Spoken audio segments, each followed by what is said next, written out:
Pork mechado ba kamo? Pasok na pasok yan panghanda ngayong Pasko. Let's G! Meron kaming 1 kilong baboy at minarinate ko lang yan sa kalamansi, toyo, pati na rin sa paminta. Masarap yan kung ibababad mo ng mga 1 araw para talagang pasok na pasok at kapit na kapit yung lasa ng pinang-marinate natin dyan. At kung sa mabilisang preparation naman, kahit mga 1 oras na babaran, pwede na rin yun. Ito nga pala ang lahat ng recados na gagamitin natin sa ating pork mechado. Naghiwa lang ako ng sibuyas, bawang, pati kamatis. Dinamihan ko yung kamatis dahil isa yan sa magpapasarap sa ating mechado. Meron din tayong green peas, tomato paste, pork nor cubes, pati na rin ng patatas, carrots at ng red bell pepper. Uunahin ko nang iprito dito yung red bell pepper, tapos isusunod ko na yung carrots, pati na rin yung patatas. Half cook lang naman ang ginagawa ko dito para kapag nilagay natin yan sa dulo, mas mabilis na itong maluto. At kung para sa inyo, mas natatagal lang kayo sa ganitong procedure, pwede naman kayong rekta-gisa na. Wala namang problema kung anong procedure ang mauuna. Ang importante, ginagawa natin ang bagay na to na may halong pagmamahal. Sa part na ito, sisimulan ko ng igisa yung sibuyas. Mabilisan lang yan, then susunod ko na agad yung bawang. At kung may magtatanong nga kung ano ang inuuna ko sa pagigisa, kung bawang ba o sibuyas, ang sagot ko dyan depende.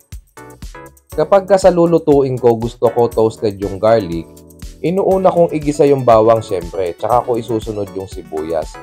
Ngayon kung ayaw ko naman ng may lasang toasted garlic doon sa niluluto ko, inuuna ko naman ng sibuyas.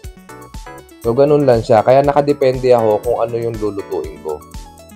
Sa kamatis, ginisa ko lang siya ng gusto hanggang sa lumambot tsaka ko siya dinurog.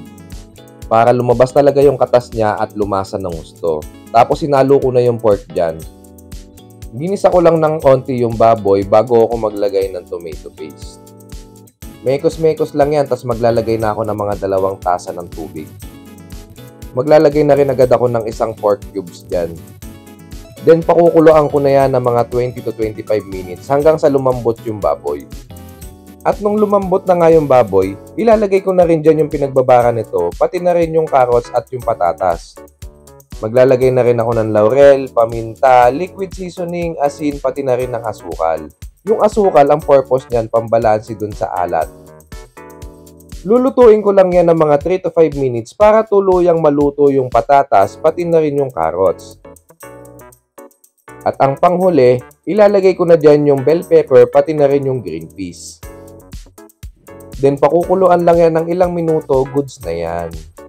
O diba, nakabuo na tayo ng 1 putahe na pwedeng-pwede nating lutuin sa darating na Pasko at Bagong Taon.